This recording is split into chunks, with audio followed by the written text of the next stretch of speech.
Welcome to the 31 Days of Halloween, presented by the Honor Society of Entertainment Arts at the LA Film School. I'm your host, Angel, and this is The Legacy of Fear, a journey through the evolution of horror and films that shaped our darkest imaginations. So dim the lights, settle in, and let the terror begin.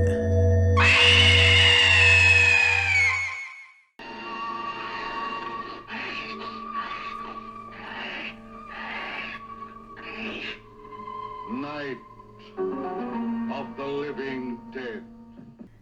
Welcome back to Legacy of Fear, part of the 31 Days of Halloween from the Honor Society of Entertainment Arts at the LA Film School. I am Angel, I am your host, and today we're digging into the film that redefined horror and created a genre that is still standing strong today. Today we will dive into George A. Romero's Night of the Living Dead. From the moment audiences first saw the trailer, they knew something was different. Nothing had ever been seen like that before. As a matter of fact, zombies were way different in folklore and in films before George A. Romero made this horror masterpiece. What looked like another low-budget thriller became a cultural earthquake. For the first time, the monsters weren't vampires, werewolves, gothic phantoms, or aliens from outer space. They were us, neighbors, loved ones, turned into flesh-eating hordes of ghoulish creatures. Romero invented the modern zombie, and with it, an entire genre that is a money-making machine across film, television, streaming, and any number of fan events, conventions, and activities out there. At the start of this film, you have ordinary people moving through innocent, ordinary lives that would even give you cause to wonder, why is this film called Night of the Living Dead? And in a magnificent production aspect, when this film takes off, it takes off with a humorous scene at the beginning with a brother and sister visiting their father's grave before the zombies attack, where he says to his sister, "They're coming to get you, Barbara." And they did. And we were off to the races. The classic scene of a woman running from a monster, where that monster wasn't a creature, it was a person that was relentless, finding herself alone to survive against the unknown, the zombie, until the hero shows up, the protagonist.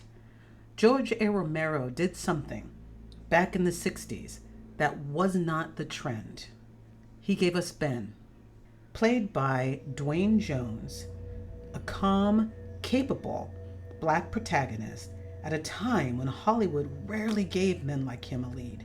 His presence was revolutionary, and his fate, shocking.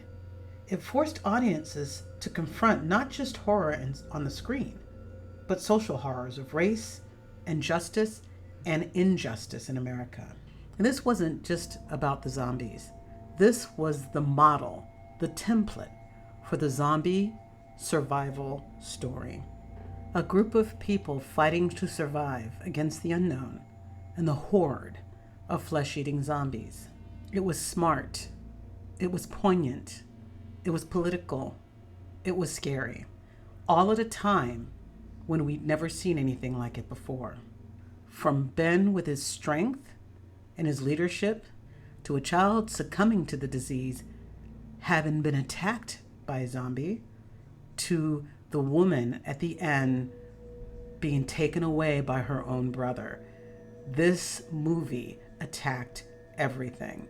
This film wasn't just a horror film. It was a mirror, showing the fears lurking inside our homes, our families, and ourselves. This is why Night of the Living Dead remains one of the most important horror films ever made.